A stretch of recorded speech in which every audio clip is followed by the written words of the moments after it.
नमस्कार, अभिवादन सभी को। फिर हाजिर हूँ एक बहुत ही बेहतर कहानी के साथ। तो एक गांव में एक पंडित जी रहते थे।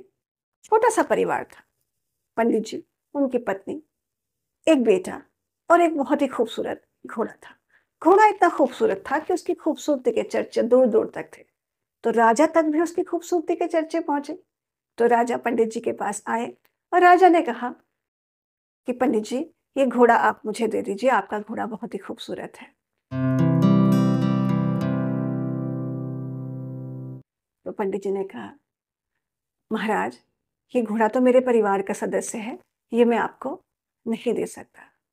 तो राजा ने पुनः विनय करी। राजा ने कहा, पंडित जी, आप जो मूल्य मांगेंगे मैं वो मूल्य इसका दूंगा, जो चाहे वो मांग ले, लेकिन ये घोड़ा मुझे चाहिए। तो पंडित जी ने कहा, महाराज, ये मेरे परिवार का सदस्य है, मैं किसी भी कीमत पर इसे आपको नहीं दूंगा। आप चाहें, आप समय बिताना चाहते हैं इसके साथ, तो थोड़ी देर आके कुछ दिनों आकर यहाँ रहिए, घोड़े के साथ समय बिताइए, लेकिन चूंकि ये मेरे बच्चे की तरह है तो मैं ये आपको नहीं दे सकता। राजा निराश होकर चले गए। शाम को गांव में जब ये खबर पहुंची तो गांव वाले पंडित जी के पास आए और बोले, बड़े मूर्ख व्यक्ति हो, राजा ने तुम्हें मनचाहा दाम देने की बात करी, तब भी तुमने ये घोड़ा उनको नहीं दिया।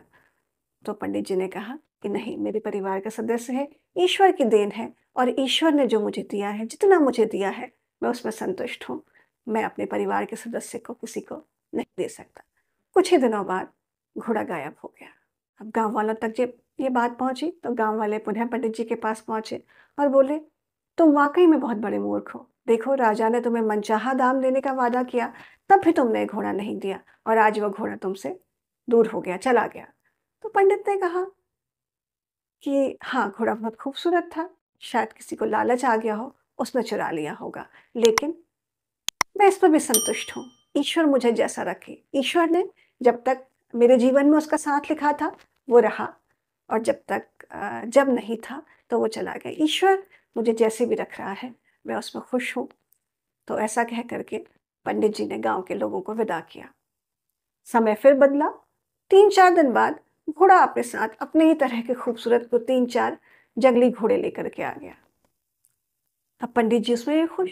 पंडित जी ने कहा, ये भी प्रभु की मर्जी है, जैसा प्रभु रखे।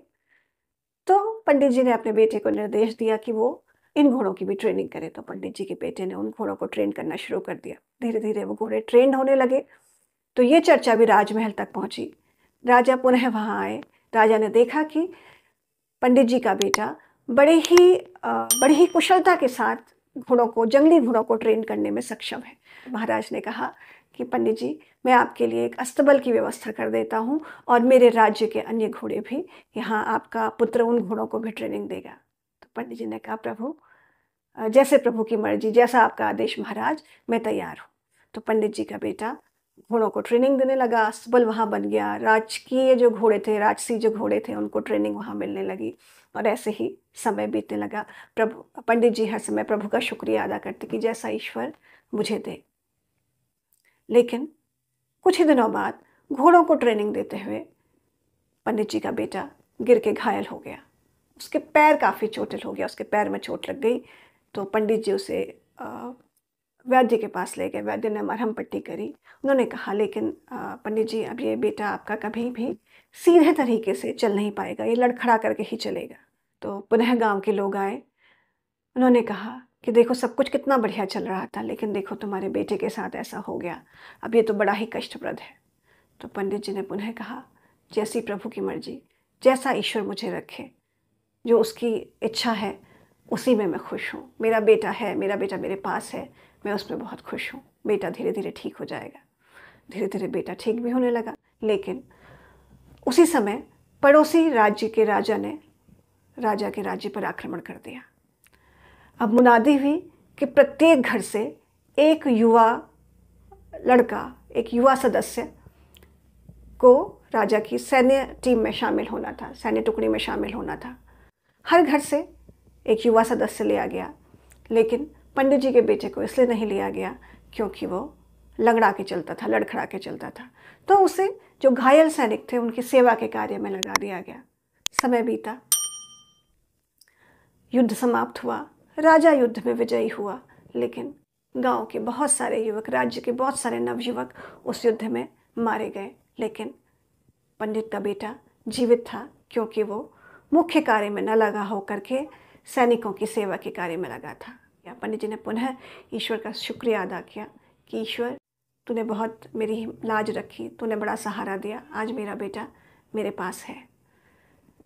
तो ये कहानी हमें ये शिक्षा देती है कि ईश्वर जब भी हमें जैसी भी परिस्थिति में रखे, हमें उसका शुक्रिया अदा करना है और अपने कर्तव्य को करते जाना है, और हर हाल में जो उसकी इच्छा है, जो प्रभु की इच्छा है, उसमें स्वयं को हर हाल में खुश रखने का प्रयास करना है।